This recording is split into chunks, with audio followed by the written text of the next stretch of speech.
na maging masunurin sa kanilang Panginoon. Huwag matutol, sikapin nilang maging kasiyasiya ang kanilang paglilingkod. Sabihin mo sa kanilang huwag mong mang-uumit, kundi maging tapat sa lahat ng bagay upang maipakita nila ang kagandahan ng mga aral ng Diyos na ating tagapagligtas. Waiter ka halimbawa sa isang restaurant. Customer ako. Binigyan mo ako ng menu book. Siyempre mag-iisip ako kung ano yung o-orderin ko. Ikaw naman, nagsasuggest ka. Dahil nag-iisip ako na customer,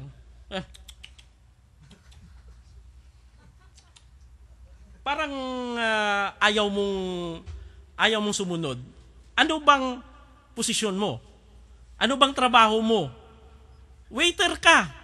Di wait. Alam nga namang nawawala siya sa lugar. Hindi niya dapat inaano yung kinalalagyan niya. Mga katulong, sumunod po tayo sa ating mga amo.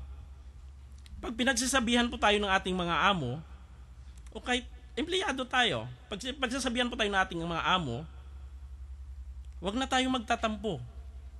Sila ang amo natin eh. Sumunod po tayo. Maging tapat po tayo sa ating tungkulin.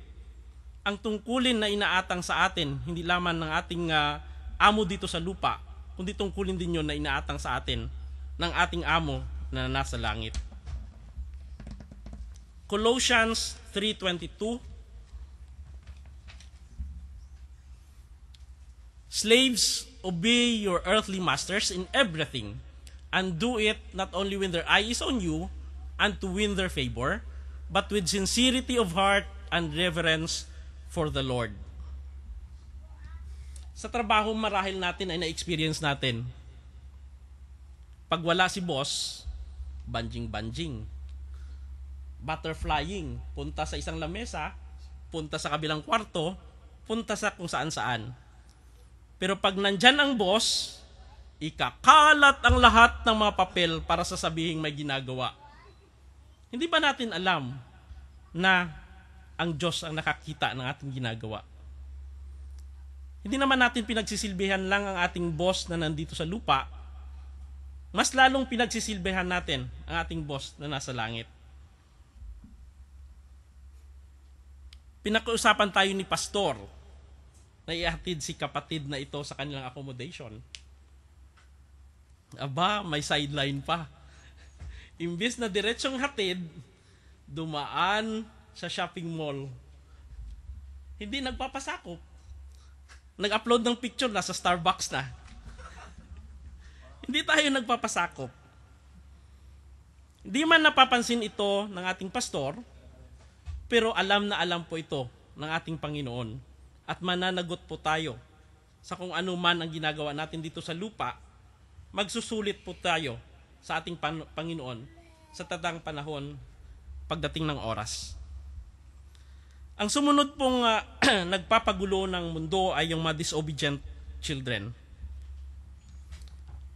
Ang mga magulang ay palaging naghahangad na mapabuti ang mga anak. May kasabihan nga tayo, if a child will ask for a bread, never will a parent give him a snake. At all times, kailangan nating mga anak na sumunod sa ating mga magulang, unless of course, kung ang mga pinagagawa po sa atin ay in the first place alam nating mali. Katulad ng magnakaw ka, pumatay ka, o kung ano pa mang alam natin in the first place ay mali. Colossians 3:20, children, obey your parents in everything, for this pleases the Lord. Wala namang masama paminsan-minsan sa ating mga anak na mga tuwiran din. But it should be in a respectable, in a nice and subtle way. Kailangan din nating i-practice ang wisdom. ang maganda nga ihahayaan natin yung ating mga anak na mag-air din ng kanilang saloobin. Para malaman din natin kung ano ba ang kanilang nasa sa loob.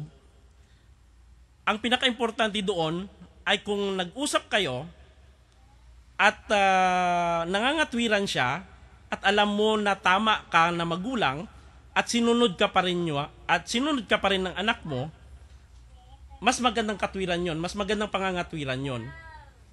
Pero kung tayo namang mga magulang, kung na-realize naman natin na tama pala yung ating mga anak, admit at sabihin sa anak, tama ka anak. Hindi po yan sign of weakness. Strength po yan. Sign po yan ng maturity, ang pag-admit po ng mistakes. At dapat din nating turuan ang ating mga anak na matuto ding tumanggap ng pagkakamali. Importante po yun sa buhay, ang marunong tumanggap ng kamalian and will do better next time for the glory of God. At ang pinakahuling mga wala sa lugar po, at tayong mga Pilipino ay guilty dito. Exemption seekers, intruders, gate crushers, privacy violators. Exemption seekers, personal interest above social order. Mga wala po sa lugar ang mga yan. May mga batas na nga ayaw pang magpasakop dahil ba ikaw ay nasa posisyon, kaya exempted ka. Kaya nagkakagulo. Katulad halimbawa na pag pumupunta ka ng bangko, may queue system sila.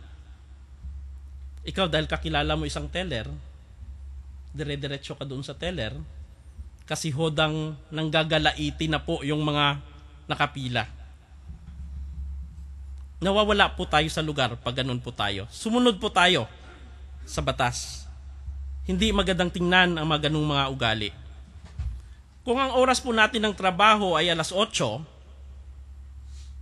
dahil may posisyon ka, papasok ka ng alas 11, uwi ka ng alas 2. Exempted ka dahil nagpapa-exempt ka ng sarili mo dahil nasa posisyon ka.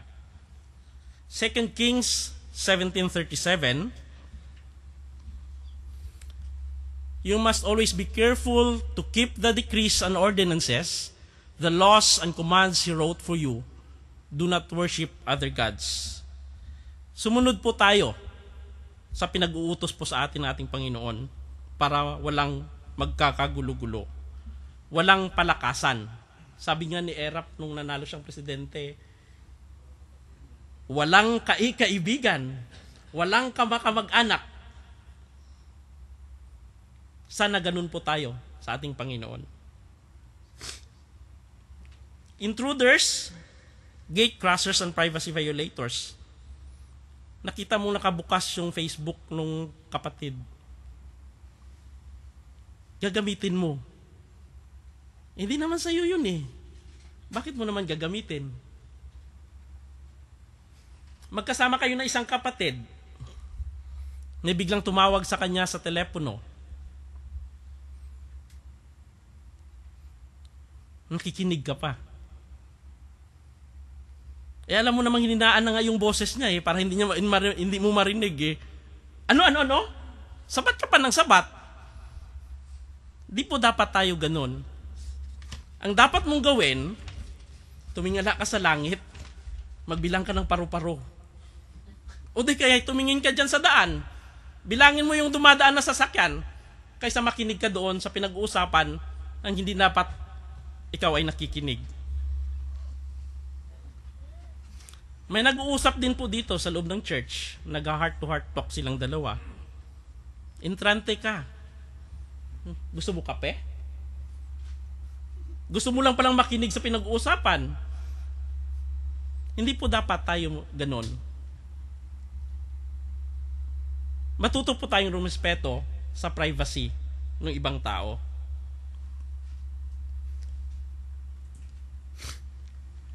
Kahit po sa ating mga kapamilya. Hindi naman basta-basta pwedeng pumasok ka lang sa kwarto ng kapatid mo o ng magulang mo nang hindi ka kumakatok. Dapat po nagkakaroon po tayo ng respeto. Kumatok po tayo, hindi po naman yun plaza para pasok ka lang ng pasok. Hindi na kailangan kumatok. John 6:15, Jesus, knowing that they intended to come and make him king by force, withdraw again to a mountain by himself. Tingnan po natin na kahit ang ating Panginoon ay gusto ring mapag-isa. Gusto ring magkaroon ng private moments. Kasi sa kwarto lang natin, magagawa nating ang gusto nating gawin. Umiyak ka man, maglupasay ka man, lumuhod ka man. Nasa sa kwarto po ninyo yon at may privacy ka po doon at kailangan mo ng privacy sa mga bagay na iyon. Proverbs 11:13, a gossip betrays a confidence, but a trustworthy man keeps a secret. Walang maitatago sa bibig ng madaldal, ngunit kahit munting lihim ay ikinukubli ng mapagkakatiwalaan. Katulad ng kung magpapatutuo ka po dito sa harapan at gusto mong bulat-latin ang bituka mo sa congregation, dapat po bituka po lamang ninyo ang inyong bulat-latin. Huwag na po kayong mandamay ng iba kahit na nakasama po ninyo iyon dati sa mga gawain na iba. Kung nakakasama po ninyo ang isang kasama sa mga kabulastugan na pinagagawa nyo noon na hindi pa kayo Kristiyano at ngayon ay Kristiyano na po kayo, sabihin mo lang po ang para sa iyo. Huwag mo nang sabihin yung para sa kanya kasi hindi naman yun para sa iyo. Yung magandang patutuo po ay yung ginagawang kabutihan ng ating Panginoon sa ating buhay